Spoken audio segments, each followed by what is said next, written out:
Gente, bom dia, boa tarde, boa noite, a paz do Senhor, graça, paz, shalom.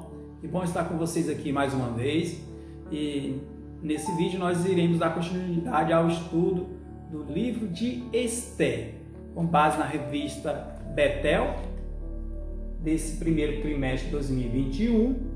Nós temos aprendido muito sobre a rainha Esther e sobre seu pai, Mardoqueu. Nesse vídeo de hoje nós iremos estudar sobre o bem contra o mal, conflitos na caminhada. É importante destacar que essa luta, esse conflito entre bem e o mal, entre luz e trevas, não é recente. Também não remonta apenas do período do povo judeu lá na Pérsia. Desde Gênesis já vem ocorrendo essa disputa, essa luta, esse conflito entre o bem e o mal. Basta lembrarmos da história de Adão e Eva, a criação, a tentação, quando Deus falou para Adão e Eva: não comereis o fruto da árvore do conhecimento, porque a partir do dia em que vocês comerem, vocês morrerão, como consta aí no nosso vídeo aí. Então, já desde o início, desde a criação, já havia essa diferença entre o bem e o mal. Significa afirmar que o bem e o mal eles não podem conviver juntos, ou seja, luz e trevas não podem viver mutuamente. Os fundamentos da nossa lição de hoje é: texto áureo. Imediatamente mandou adverti-la: não imagines que, somente por estares vivendo no palácio do rei, serás a única escapada à matança dos judeus. Isso está em Esther 4:13. E quais são os objetivos desse nosso vídeo de hoje, dessa nossa aula de hoje? Primeiro, apresentar o conflito entre o bem e o mal. Segundo, ensinar sobre o perigo de confiar em pessoas erradas. E terceiro, reafirmar que só Deus é o Senhor. Tópico 1. O conflito. Mas o que é bem? Segundo o dicionário, bem vem do latim, que quer dizer bene, o que é bom, o que é lícito e recomendável, etc. O que é lícito. Mas o que é mal? Do latim male, o que é mal, ilícito e não é recomendável, etc. Mas o que tem a ver isso aí, professor Oséias, esse conflito entre o bem e o mal, com a história do livro de Esther? Lembremos de Amã, descendente dos amalequitas, que procurou exterminar o povo judeu, porque Mardoqueu não se curvava diante dele, porque Mardoqueu era judeu. E Mardoqueu era judeu e vivia uma outra cultura. O povo judeu tinha uma outra cultura, outros hábitos, outra religião, outras leis, diferentemente de todos os outros povos do Império Persa. Mas Mardoqueu ele não ficou satisfeito em não ser honrado por Mardoqueu, porque era o único no império que não se curvava diante dele. Então, essa disputa aí, essa rixa, essa rivalidade de Amã para com Mardoqueu representa muito bem a luta entre o bem e o mal. O bem representado por Mardoqueu, povo judeu, povo escolhido por Deus, descendente de Abraão, e Amã representando o mal. Mas por que o mal, professor? Porque, veja bem, no momento em que ele não aceitou que Mardoqueu não se curvasse diante dele, ele não quis apenas matar Mardoqueu, como também exterminar todo o povo judeu. Então, isso representa o bem? Claro que não. Mardoqueu representa forças malignas. Em Esther 3:8 nos diz assim, como Amã estava projetando malignamente todo esse projeto contra o povo de Deus. Olha só, em Esther 3:8, como consta no vídeo aí. Eis que há um povo espalhado, disperso entre os povos, em todas as províncias do teu reino, cujas leis e modo de vida são muito diferentes das tradições e normas dos demais povos, e que não se sujeitam às leis do rei. Portanto, não é conveniente ao rei que tais pessoas sigam vivendo entre nós. Isso foi o que Amã informou ao rei Assuero, ou Xerxes. Então, ele foi afirmar mentirosamente, denunciar o povo judeu o povo de Mardoqueu e da rainha Esté. Por quê? Por causa de uma única pessoa que não se curvava diante dele. Ele tinha tanto ódio do povo judeu, ele tinha tanta soberba, tanto orgulho, que para ele não bastasse 99,9% do povo persa se curvar diante dele, mas uma pessoa não se curvar. Então isso representa muito bem o mal, representa muito bem o espírito da soberba, do enganador, da mentira, da calúnia, o espírito do acusador. E quem é o acusador? É o Satanás. A Bíblia diz que ele fica rodeando e bramando, querendo a quem possa tragar. Ele acusou Jó lá no céu. Ele é o que acusa dia e noite. É o que fica na nossa mente, falando que a gente não vai conseguir, que você não é importante. Amã representa essas forças malignas. E Mardoqueu, com sua obediência a Deus, por viver uma cultura judaica, não se curvando diante de homens, não se curvando diante de estátuas, como fizera Daniel e os seus amigos. Então Mardoqueu nos passa essa lição de que não importa onde estejamos, não importa em que situações adversas estamos vivendo, nós não devemos jamais pecar contra Deus, esquecer os princípios, os valores cristãos.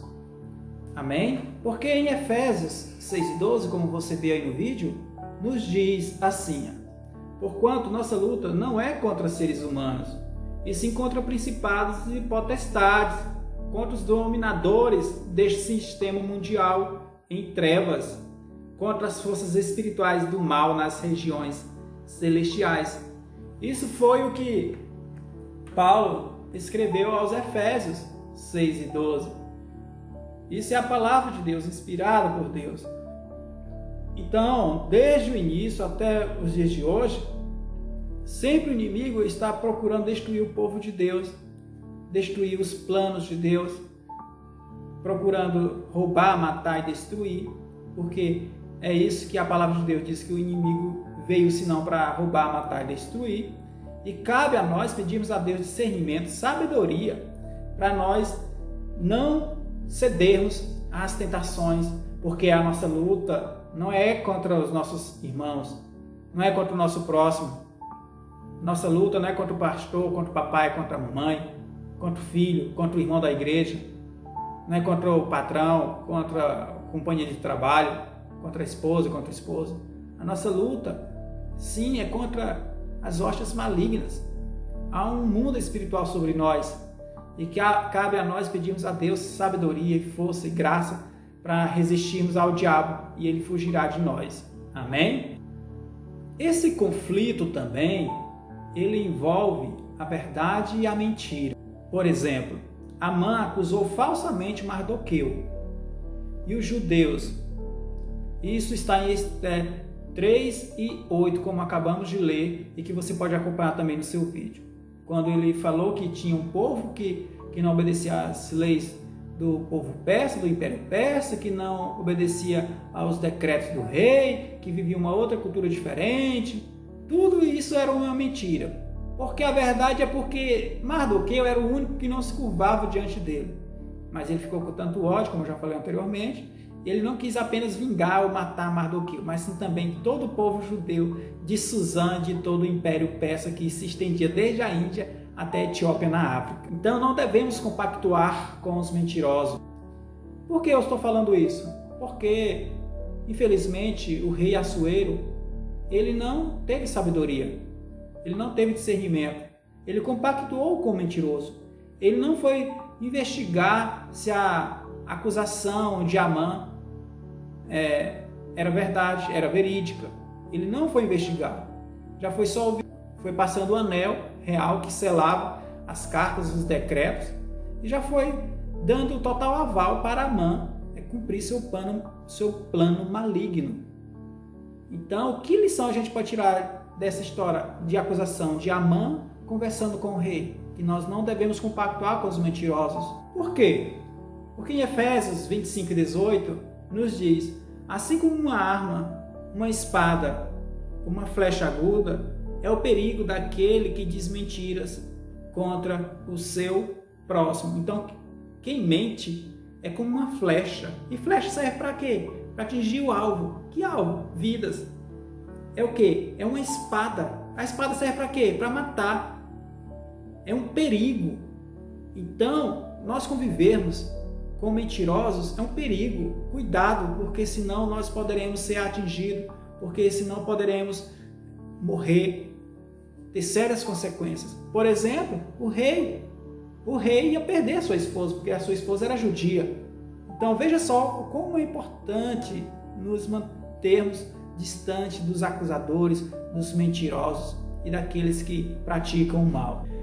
É um perigo confiar em pessoas erradas, mentirosas, como eu falei sobre Amã e Assuero. Olha o risco que Assuero, como rei da Pérsia, ele já tinha perdido a primeira esposa porque não honrou ele e já corria o risco de perder a segunda esposa. Por causa de quê? Por causa de sabedoria, porque deu atenção e moral a mentirosos. Cuidado com o que a gente ouve, cuidado com o que a gente fala, nossos planos, seus projetos. Vamos julgar antes de ouvir, de atender um pedido de alguém, verificar se aquela notícia, aquela acusação é verdadeira, pedir a Deus sabedoria e discernimento. Veja só a falta de sabedoria de Assuero, Ester 13:11. Conserva o teu dinheiro contigo para teus fins, quanto este povo é teu, faz o que quiseres. Veja só a falta de sabedoria. Então, que nós não sejamos como Assuero e muito menos como Amã. Tópico 2. Uma presença que nos guia. O que a gente pode tirar de aprendizado, de aplicações, toda essa história? Primeiro, Mardoqueu advertiu sua filha, rainha, em prol do povo de Deus, quando ele falou em Ester 4:14, que nos diz: porquanto se calares, neste momento crucial, certamente socorro e salvação surgirão de outra parte para os judeus. Mas tu e a casa de teu pai, os teus familiares, todos sereis aniquilados. Quem sabe se não foi para este dia que foste nomeada a rainha da Pérsia? Então, o que nós podemos aprender com isso? É que nós não podemos nos acomodar quando observarmos que temos nosso próximo sendo perseguido, sendo sentenciado de morte. É o nosso papel, nós como cristãos, povo de Deus, amar o próximo em espírito e em verdade, não somente em palavras. Se observarmos que tem um irmão que está sendo decretado para morrer, ou sendo decretado para ir para o inferno, qual é o nosso papel? Nós fazermos a nossa função como cristão, que é orar, que é interceder, que é falar de Cristo. Então Mardoqueu advertiu sua filha. E é isso que nós temos que ser. E engraçado que nesse livro de Ester, nenhuma vez consta o nome de Yahvé, de Deus, mas em todos os desígnios a gente vê Deus trabalhando nos bastidores na vida do povo judeu. Segundo, devemos ser mensageiros de bênçãos para alguém. Aonde? Emprego, faculdade, igreja, bairro, cidade, redes sociais. Vamos refletir aqui. Será que nós estamos sendo mensageiros de bênçãos? Será que estamos propagando a verdade? Porque existe dois caminhos, a verdade e a mentira. Existe a luz e as trevas. Existe o bem e o mal. Qual caminho nós estamos caminhando? Qual reino nós estamos defendendo? Porque Jesus Cristo falou muito bem que não poderemos servir a dois senhores. As trevas e a luz não se combinam. Então, qual caminho nós estamos defendendo? Nós estamos defendendo o caminho da verdade, que Jesus Cristo é? Eu sou o caminho, a verdade e a vida, ninguém vem ao Pai senão por mim? Ou estamos defendendo a mentira, que é o reino do diabo, das forças malignas? Então, que possamos ser mensageiros de bênçãos no trabalho, falar de Cristo, nas redes sociais, no colégio, na escola, na família, na sua cidade, em qualquer circunstância. De onde que você tirou essa aplicação, professor Zé? Veja bem, Ester, ela pensava que era apenas uma rainha. Engraçado, gente, que depois Ester ela foi destituída do seu cargo de rainha e também o seu marido não foi mais rei imperador da Pérsia. Mas, como disse Mardoqueu, quem sabe foi para este dia que Deus instituiu você como rainha. Então, se nós estamos no trabalho, na faculdade, em uma determinada família, em determinado grupo social, porque Deus tem um propósito para que possamos o quê? Resplandecer a luz, a glória dele, a verdade dele. Não é para nós satisfazermos apenas nossos interesses. Nós não estamos aqui para viver como qualquer, nós estamos aqui para viver um propósito maior, um propósito do reino de Deus. Não foi covarde, se indignou, falou para sua filha, você não está aí apenas para viver para o seu bel prazer, você está aí para um propósito maior que para o povo de Deus. E nós, será que nós temos servido ao propósito do Senhor no meio da nossa família, nossos amigos, no trabalho, na faculdade, nas redes sociais? A quem nós temos defendido? Em Mateus 5,16, para concluirmos, Jesus disse: assim deixai a vossa luz resplandecer diante dos homens, para que vejam as vossas boas obras e glorifiquem o vosso Pai que está nos céus. Que obras nós estamos refletindo? Deus nos deu talento, Deus nos deu dracma, Deus nos deu dons, que possamos então refletir a glória do Senhor, para que o nome de Deus seja exaltado, seja glorificado, porque nós não temos mérito, é a presença do Espírito Santo em nossas vidas que nos torna importantes, que nos dará a vida eterna, porque a palavra de Deus diz: o que dará o homem pela sua vida? Nem o dinheiro pode comprar a salvação, mas sim, somente Deus é a vida eterna, é a salvação. Que Deus possa nos abençoar, que Deus possa iluminar você, que Deus nos dê sabedoria para nós não compactuarmos com a mentira, que Deus nos dê força para caminharmos na verdade, para que possamos servir ao propósito do Senhor, porque saiba que você é importante, Deus tem um propósito na sua vida, porque eu e você somos imagem do Senhor. Lá em Gênesis fala que Deus fez o homem à sua imagem e semelhança.